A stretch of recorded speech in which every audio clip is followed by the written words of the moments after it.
So, hi guys.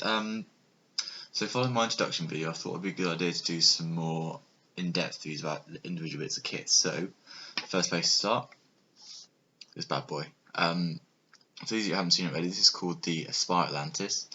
This is their newest tank. It's probably on the market about 2 months now, and I've tried a couple of tanks out there. I've tried things like Aspire Nautilus, Nautilus Mini, and this is by far the best thing I think you can get in terms of tanks on the market. The reason why this thing revolutionised the market is it really brought sub-ohm vaping to the masses. So originally, if you wanted to get sub-ohm vaping, you had to get one of these things, an RDA. And this build I've got on here at the moment, I think is about 0.45 ohms, so we're talking bug all difference basically. So what's easier? Build one of these, which for me it takes about 5 minutes, but it's a bit more fiddly, or just buy a tank and buy these little coils, which also gives you 0.5 ohms. Admittedly, they are a different experience, but the difference is I can take this out with me, get it out, just drip my liquid into it, and just keep vaping, keep vaping, keep vaping. There's no problems whatsoever with that. This thing, drip, drip, drip, drip. So one of the things I like about Aspire is really nice packaging. And they give you some little extras which helps. So in the back, you do get a spare coil. I've used mine up already. But what you can do is you can just go into any good vaping shop and buy these little things. I think they cost about £3-4 each, or you can get a pack of 5 for 15 in most places, which is mega. But one of the nice things I do is if I can get out of the box, come on, is to give you spare tanks. I mean, these are, I think they're Perspex, so you don't have to worry about dropping them or cracking them or anything. Realistically, there's very little reason why one of these should break on you, but if it does, all it's a case of is you unscrew the top, pull this little piece out, whack this one in, and the job's good, and really, really easy.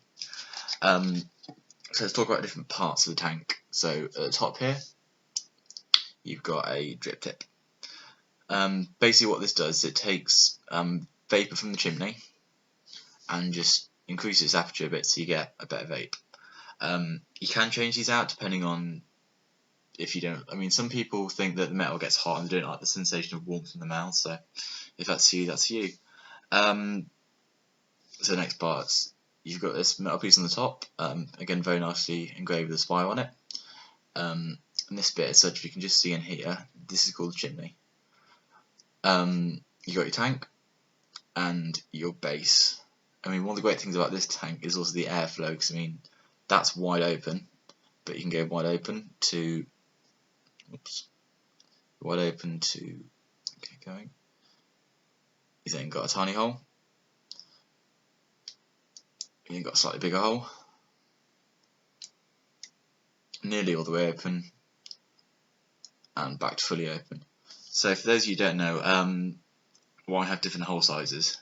So the bigger the gap, the more airflow you're going to get, which has different effects on your vape. I mean, personally, I like bigger clouds, I like more open flavours, so I use the big hole.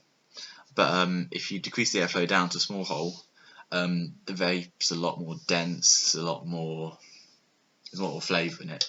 And for those of you who like your throat hits, it's perfect, but I like my lung hits, so I take it all the way down to my lungs. And for that, I need a bit more of an open vape. So taking it apart, again, one of the advantages of this is it's just a case of when it starts to deteriorate a bit, like you'll notice that you might get some spitting sensation in your mouth with the vapour, or the flavour's not as good. It's just as simple as unscrew the back off.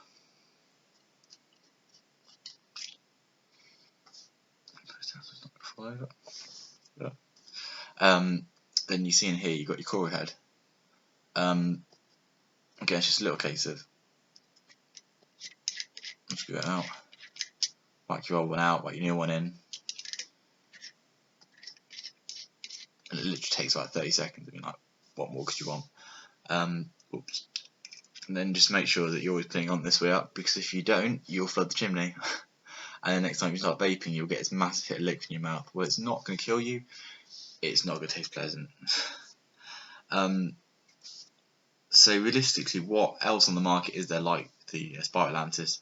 The only other product I think, in my opinion, that's going to compete with it is something called the Kanga Sub Tank. So the Kanga Sub Tank, it's got its own pros and cons. I mean, it's a little bit more expensive. I think this one I bought for £28. Some places will charge between 28 £30 depending on the store.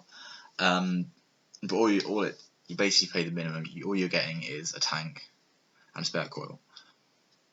Whereas the Kanga, it's got a lot more flexibility. I mean, you can use it as a clear atomizer, you can use it as an RDTA, so rebuildable dripping tank atomizer, and you can actually rebuild the head itself, which is nice, I think. But personally, I like having the difference between a tank and an RDA.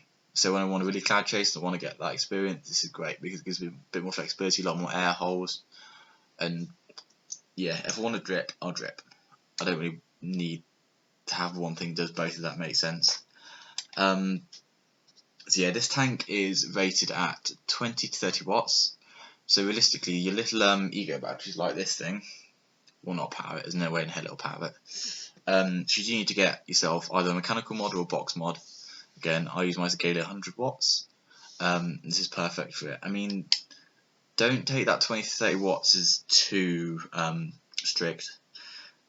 I have vaped on this at like 40, 45 watts, and it will handle it, but it's not designed for it. I mean, like, it's really pushing the boundaries of it.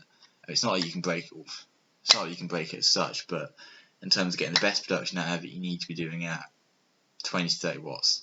Yeah, last thing. So what's the difference between sub-ohm vaping and normal vaping?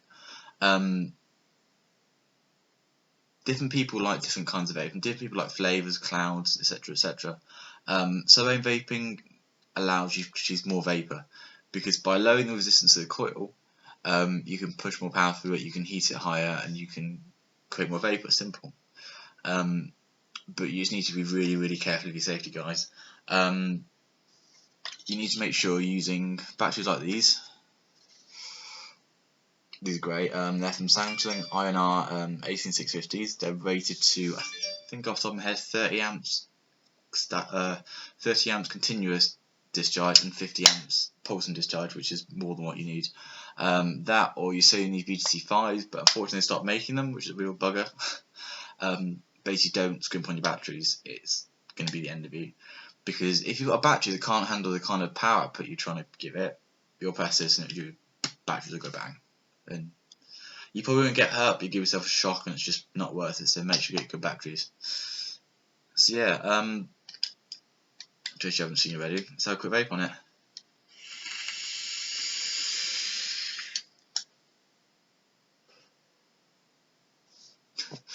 So it's a really, really nice flavour.